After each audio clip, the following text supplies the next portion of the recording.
How's everyone doing out there?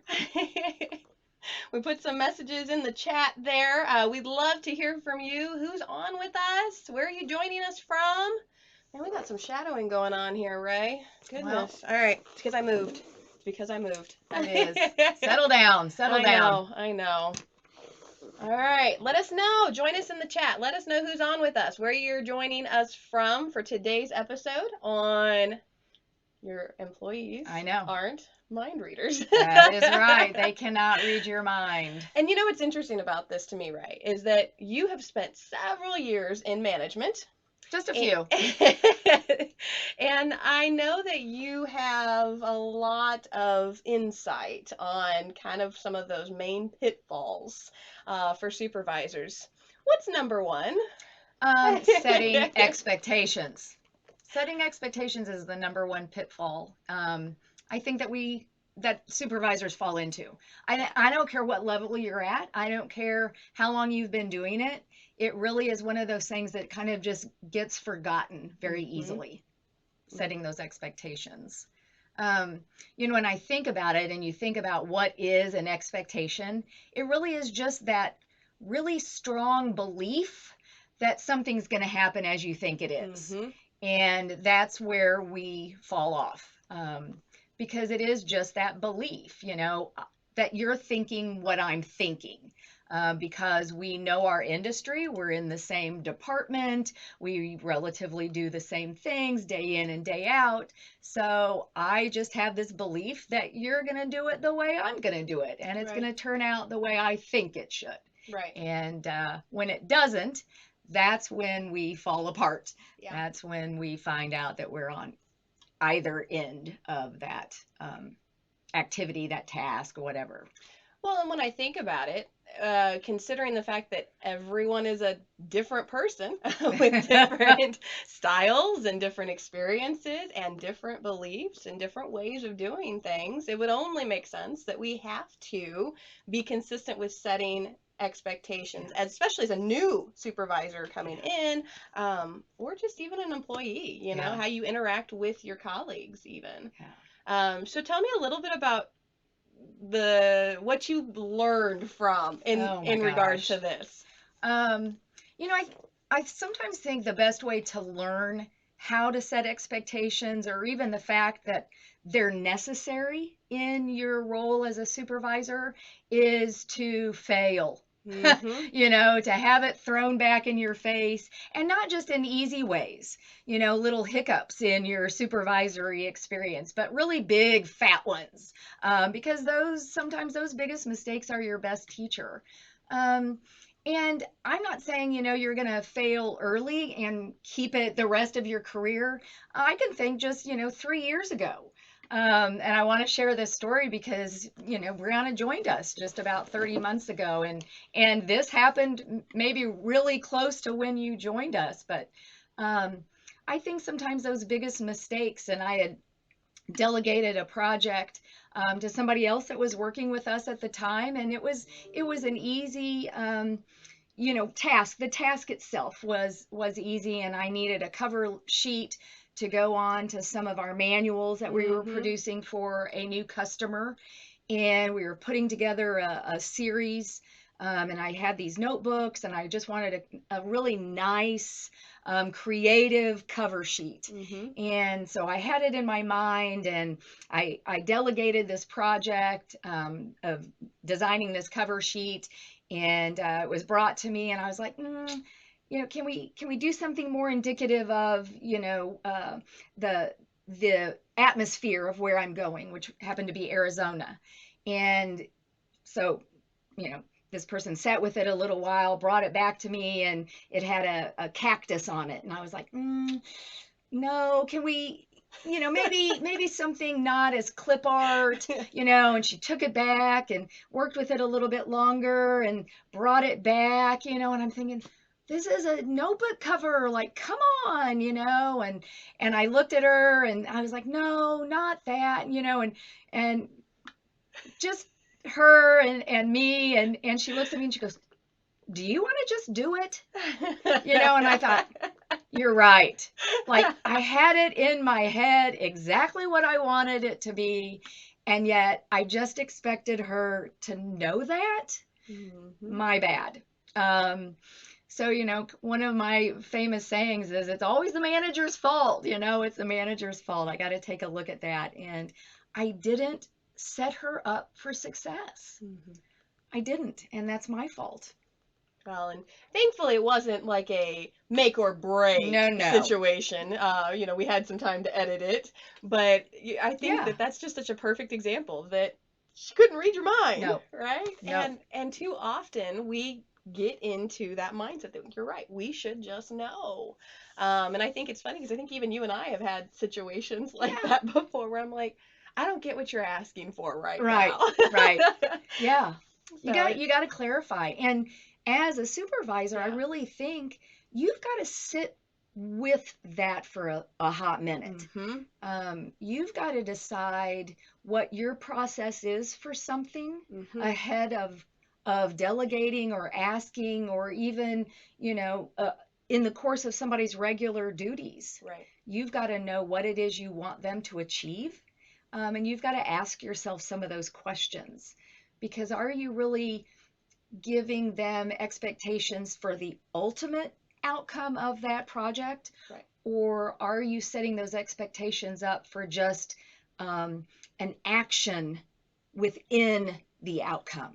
That's a good point because when you think about it, and I do wonder sometimes, because I've fallen guilty of this in those situations when everyone's looking to you, which they often do as a supervisor, as a manager, and you almost have to, I don't know any other words to put it, but save face. So you feel like you have Mm, to create that kind of reaction response because you don't want people to think that you're not capable of, or that you're somehow lost some sense of credibility with them.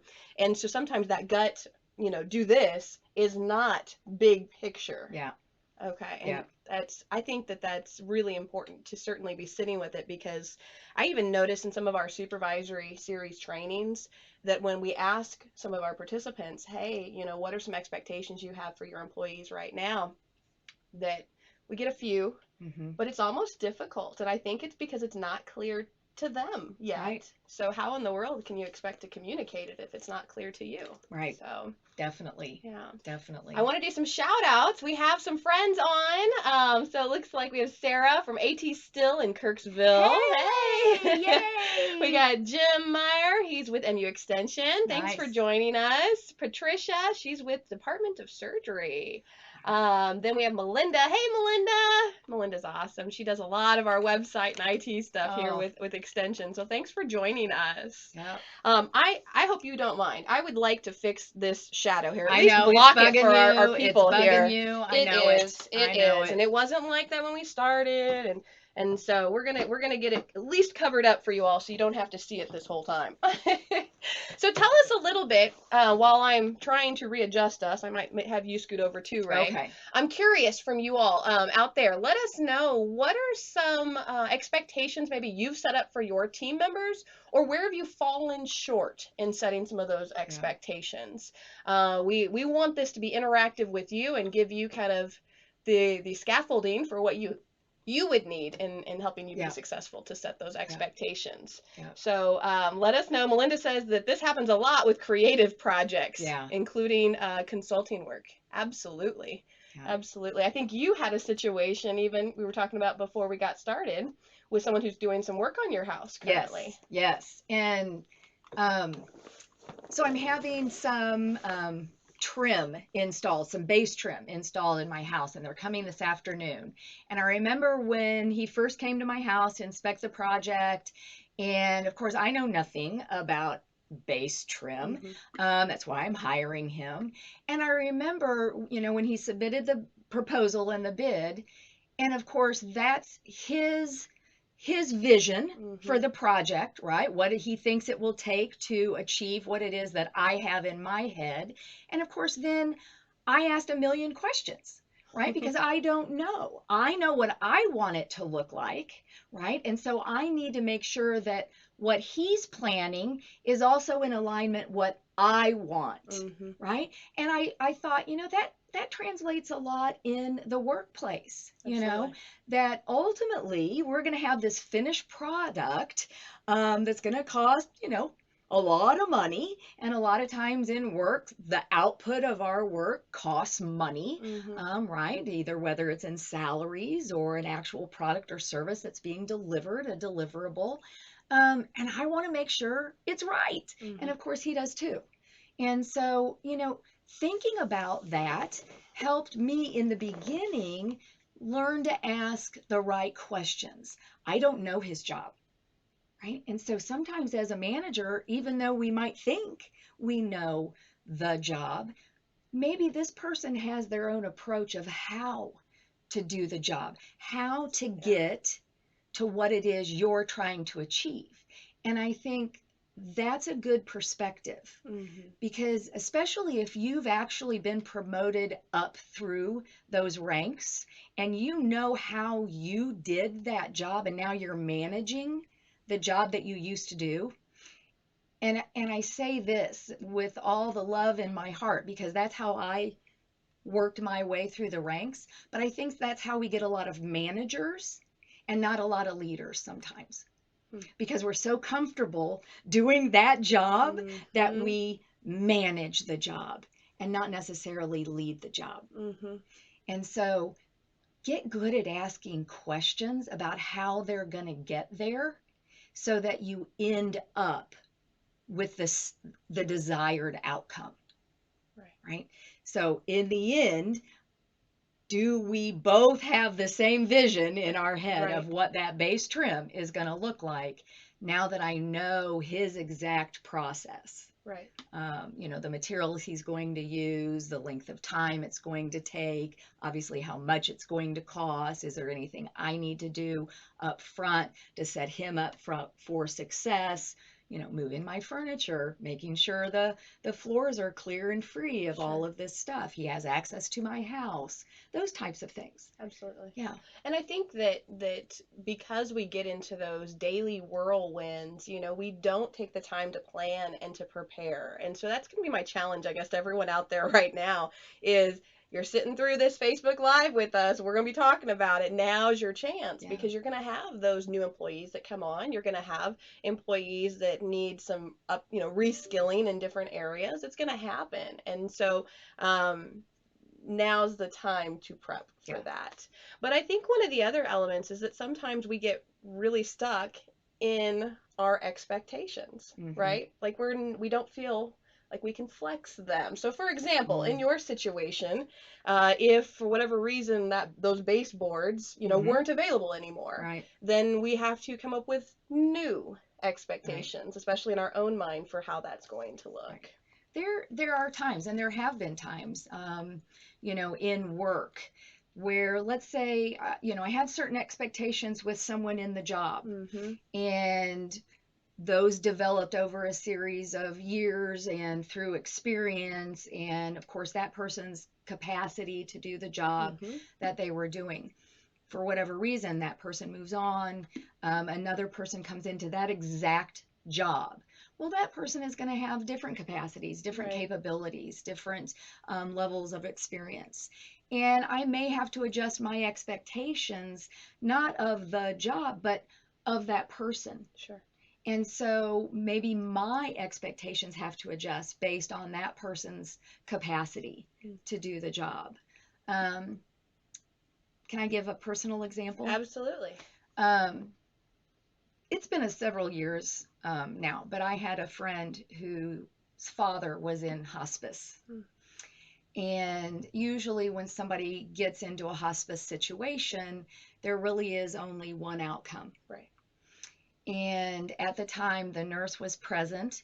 And of course, as my friend was dealing with this particular situation, um, and I felt like she was being rather hard on this nurse and this hospice nurse. And I, having gone through this situation twice with my parents, I got a chance in the hallway and I encouraged my friend to really adjust her expectations because the outcome was going to be what the outcome was going Sure. to be. And she needed to adjust her expectations, but she also needed to consider about adjusting her expectations in the area of relationships Hmm. with the nurse. Because regardless, this nurse was the person who was going to be taking care of her father. Right.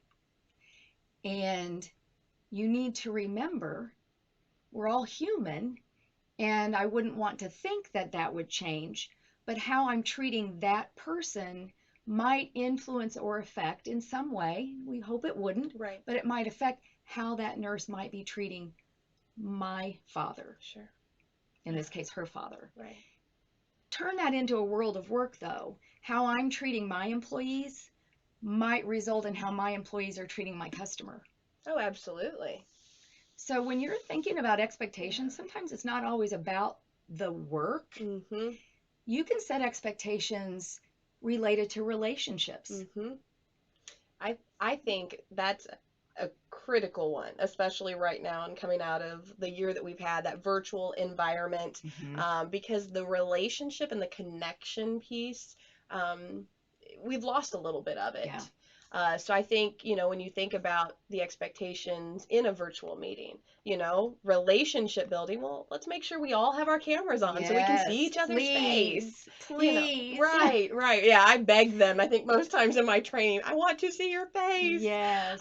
Because again, we want to be able to take care of one another and to kind of read each other. And we know research says that people are only hearing 7% of our words. Yeah. And so most of it comes from the body Yeah. language and comes from those nonverbals. So it's important for me to be able to see you. And as the supervisor of that team, I would expect the supervisor to make that Right. expectation. Right. Of course, there may be situations where we don't have a camera or something like that, and those things need to be addressed then, and we can't just use that as a, I don't want to say a cop out, but I'll say a cop out. Yeah. Yeah.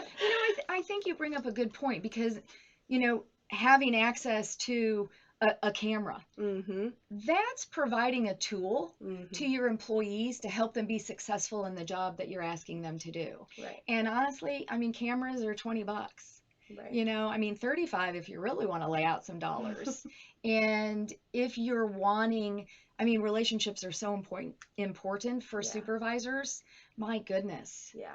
I would foot that bill myself. You know, you've got to do what it takes to make your people successful. Absolutely. Your people are number one. Number one. Take care of your people. Your people will take care of the work, always, in every situation. And I think to speak to that even more, when we think about kind of, again, not just the work related tasks, there's the relationship Sure. building. I also think that there's an element of intellect, expectations that need to be set. So one of the things I appreciate that you and Dewey have both done this, is we're doing our strategic planning for 2021. Brianna, think of some professional development opportunities that you personally want to pursue. Okay. Yeah. Okay.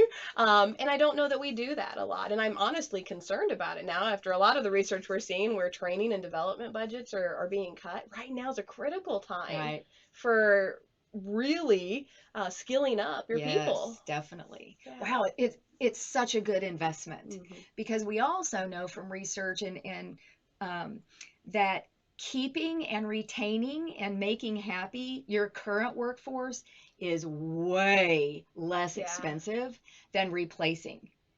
Yeah. Right? Oh, yes. And rehiring. Oh, yes. And so keeping those people that you have is a way better investment, even if you have to invest in their training and their professional development to do just what you said, skill up. And when you're thinking about that, setting that expectation for professional development, don't think that it has to be in exactly what they're doing. Right. Sometimes it can be an offshoot, Mm-hmm. but I would also set the expectation that they have to come back and share. Sure.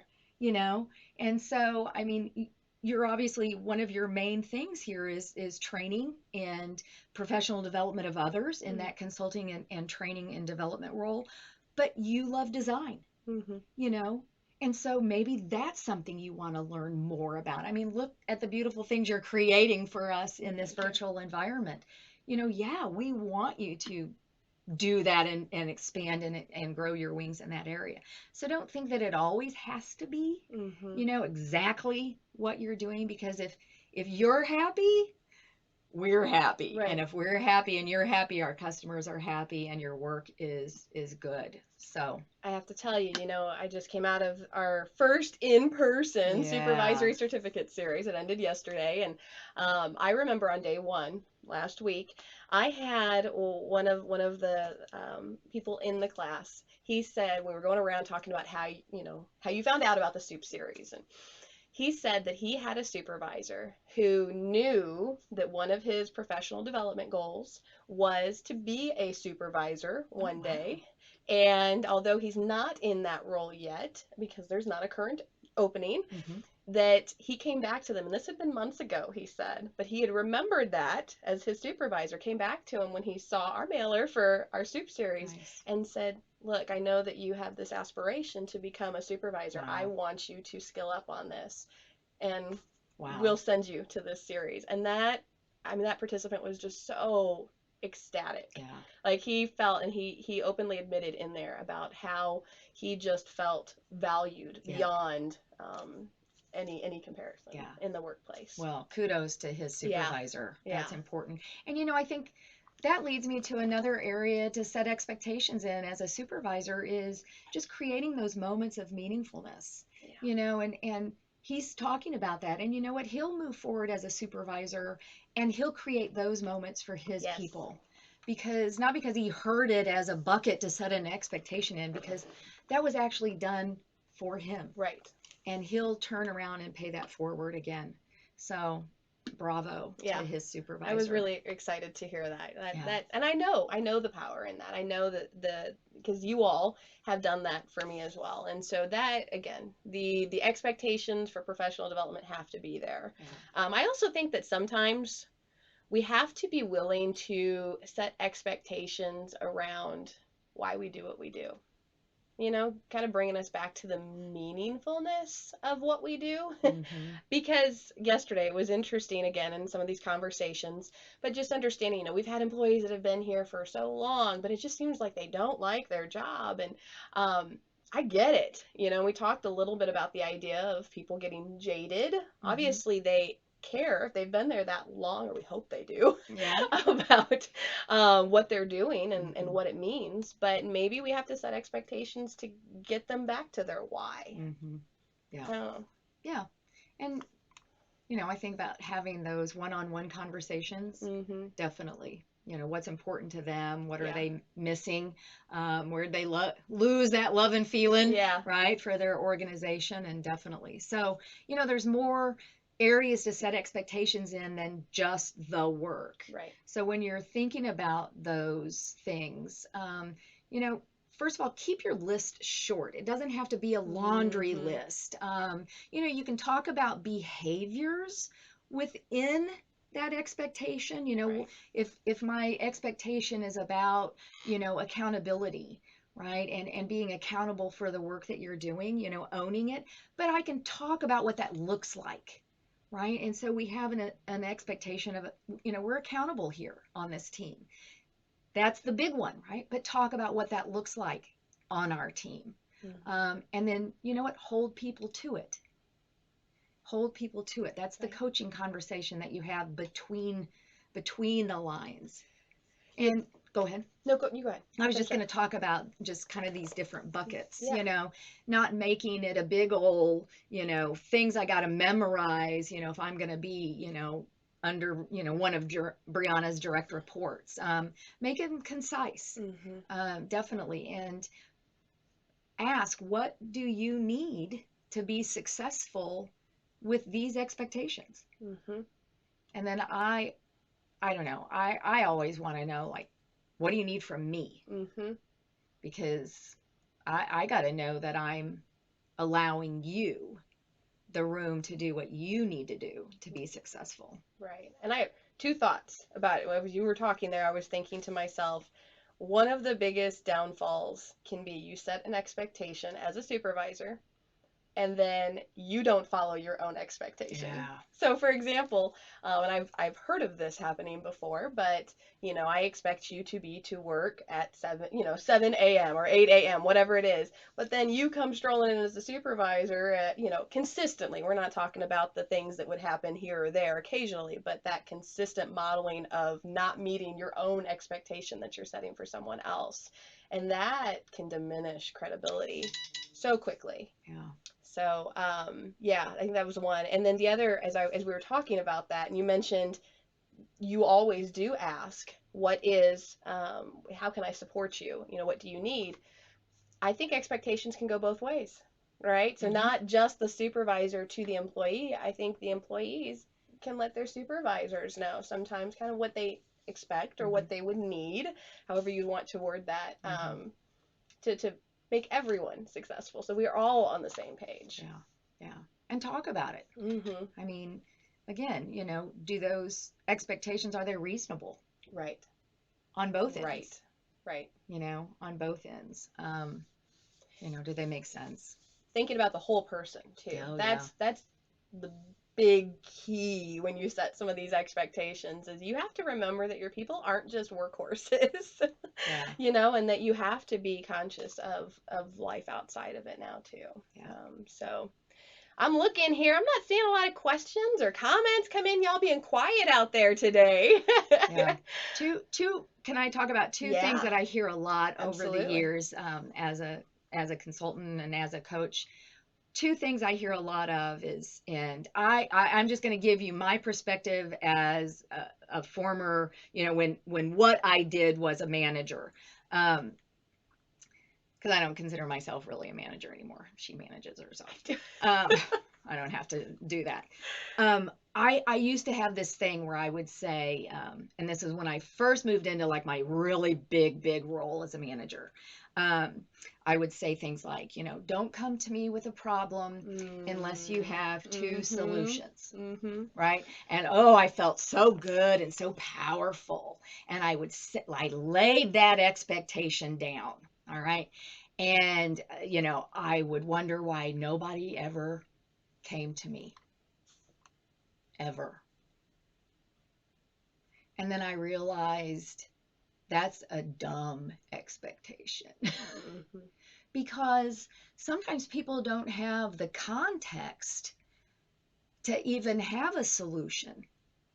So now I've really created this need. Well, I can't go to Ray because I don't have a solution, and she's created this expectation that I can't ask her a question if I've got a problem. Mm. Yeah, that would be difficult. Yeah. Mm-hmm. So I'm not saying that you have to solve the problem, that you can't solve the problem yourself, but come to me and let's work through it together, Mm-hmm. right? And I'll continue to ask you questions as a coach. So I might say things like, "Wow, yeah, that is difficult. What do you think we could do? Or what have you tried in the past that didn't work? Or have you ever been in that situation before?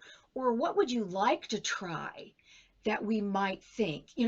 I'll Mm-hmm. ask you those questions because honestly, I think you probably will be able to come up with an answer or find somebody that you could source for it because you're that smart, right?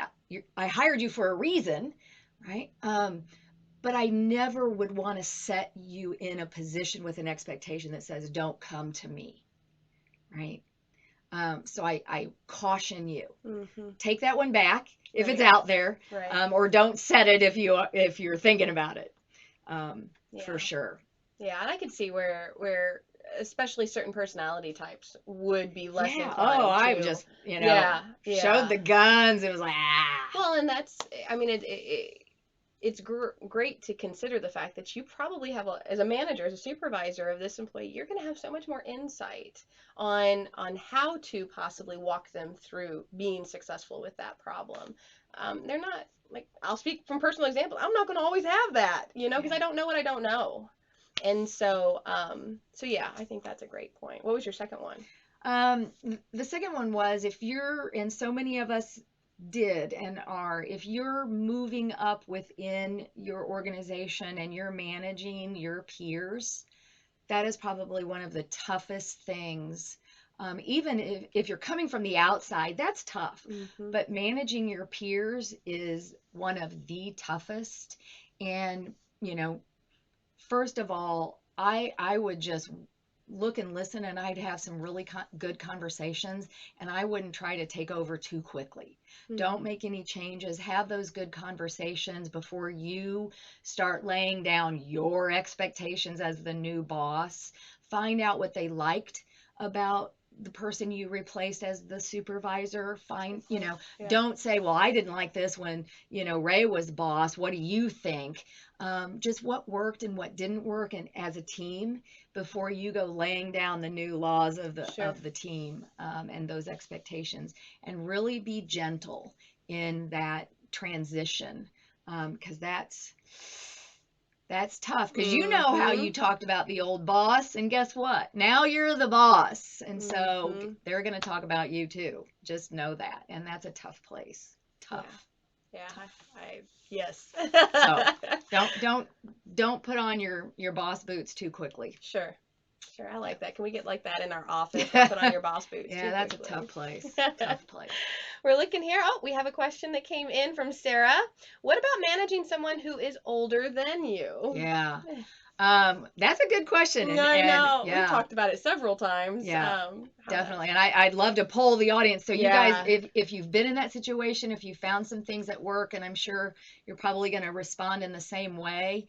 One is draw upon their expertise, create an ally, Mm-hmm. ask them good questions, ask them how they can help you be successful. What wisdom can you draw from them? Right. Because they've just been on the planet longer, and they got knowledge, that only experience can bring you, Mm-hmm. um, just by virtue of time. And so use that to your benefit. Don't be, as the younger person, don't be intimidated by that. Um, let that lift you up, and create an ally. They're probably, and again, you'll have to gauge this yourself, but they're probably an opinion leader, so Mm-hmm. an informal leader within the team. Mm, And so it is best if you align yourself with them than if you try to power struggle with them. sure. And if you already have that struggle going on, it's time for you to walk in and say, hey, let's make peace, Mm-hmm. and be vulnerable and work through it, and just call a truce. And I think kind of going back to what I mentioned earlier, the whole idea of like saving face, where I wouldn't want to walk in and do that because I don't want to lose some Yeah. sense of credibility with them. Guess what? It's not there anyway. So, Yeah. so Good do point. it. So do it. Yeah. It's got to start somewhere. Yeah.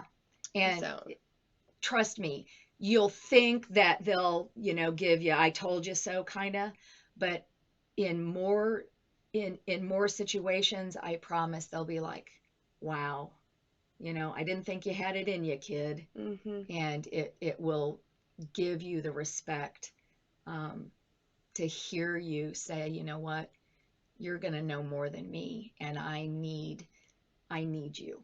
Because let me tell you, you need them in any situation. I don't care if you're older or younger. You need them way more than they need you. So come from that perspective. Yeah. Great Yeah. question. Great Yeah. question. Thanks Yeah. for Thank you. giving that one. I'm seeing Teresa. Oh, Teresa, thanks for commenting on this too. She says that her 18 coworkers and I experienced a 38-year-old new manager who emailed only so she could have documentation. We older employees preferred conversations in person. This caused a great deal of frustration Mm-hmm. and friction. Yeah. Yeah. And that just gives you an opportunity to have that conversation.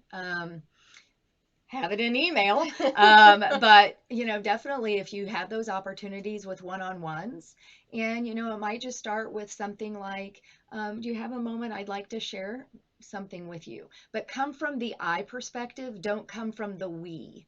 Well, we, don't like it when you email us.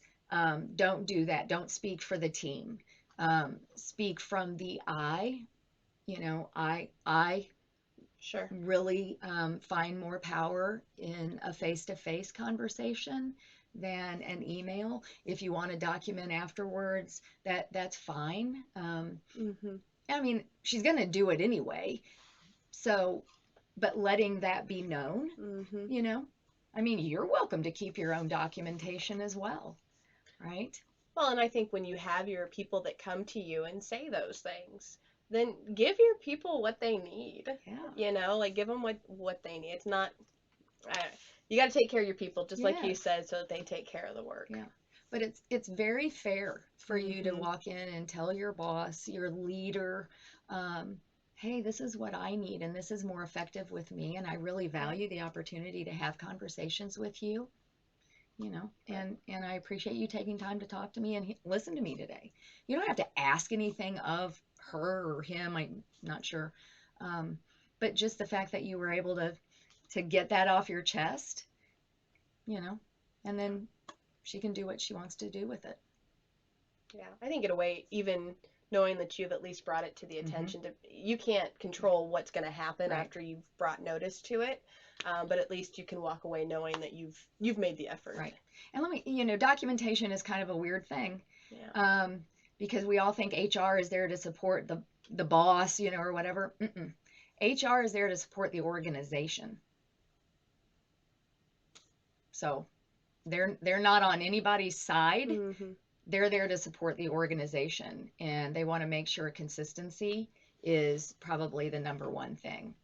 So. I want to ask, kind of do a final call, I guess, if we Wow. will. I know to be Yeah. respectful Thanks of for hanging everyone's. in I there, know. guys. Yeah, this was a longer one. We really Yeah. enjoy talking about expectations because Yeah. honestly, like It's important. it is. It's a difference maker Yeah. for every team. And so, any final questions, thoughts, comments, suggestions? Man, Yeah. we want to.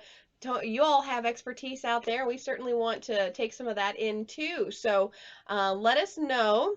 I do want to briefly, and we'll just kind of chat. I Yeah. gotta move. Sorry, guys. I know you're seeing lots of weird shadows, but want to let you know some opportunities that we do have coming up if you're interested. So, as I mentioned, we did just finish the Mm-hmm. in-person supervisory certificate series, but Ray is going to be hosting our online one, our virtual one, which starts here in a few weeks. Are you Yep. excited about it? I It's am. a whole revamp. Oh my God, it's beautiful, you guys. You're going to That's see more magic from Miss Brianna. It is absolutely wonderful. very kind. I'm Thank you. almost a little nervous. She's going to walk me through it because we've got some, definitely some technology going on. I will say this one's online. Mm-hmm. So if you want to get in on it, I think the deadline is happening at midnight. Actually, Next Monday or Tuesday night. Yeah, Okay, Tuesday so at midnight. get in there because we're doing some assessments. So definitely get in on that one. However, we also have an in-person one in November. Correct. So if online's not your thing, or if we don't get enough people signed up for the online one, we'd like to move you to the in-person one. Yeah. And if that's okay. So just think about that. Sure. So we're going to run in September, then we'll do an in-person one in November. Yeah. So we'd like to see you at either one of those. Absolutely, we would. And then, Ray, you're going to stay busy because you are also kind of a follow up to today's topic. This idea that, okay, now you've set the expectations, but what's next? Right. How do you hold them accountable? And so you are doing another live online workshop, creating a culture of accountability, September 9th. From 1 to 3 p.m. So that's a different time too for us. We usually do mornings. This will be in the afternoon. So registration for that is actually September 7th at midnight. So it gets a little confusing. Yeah. But yes, so we'll close then. But we would love to see you there. I'm not seeing a lot of questions or any other comments that are coming in. So I guess I appreciate you guys joining Yeah. us. Thank you so much. You can always reach us via emails, and we've got our podcast out there. So Yeah. we love to see you following that as well. And we love your feedback. That's the thing, is these sessions were started to really kind of reach you in all the environments that you are in. And so let us know what's working for you, what's not working, what else would you like to see, Yep. because we're doing this for you all. Yep. So we love the feedback. Oh, side question. When is the next one of these lives? Oh, okay. So our Facebook lives are actually every 2 weeks. Every other Thursday. Mm-hmm. Yep. So we will have one here in a couple of weeks again. And our topic, we're still open. So if there's That's something in right. particular that you're interested in us covering, or just some Q&A on, we would certainly be happy to cover it for us. Send us an email, or at the end, you'll see a little QR code to scan to get our information, contact information. Do that, and we can connect. Yep. So, any other thoughts? All right. All right, Ray, you want to do our send off? Absolutely. Everybody out there, go be great.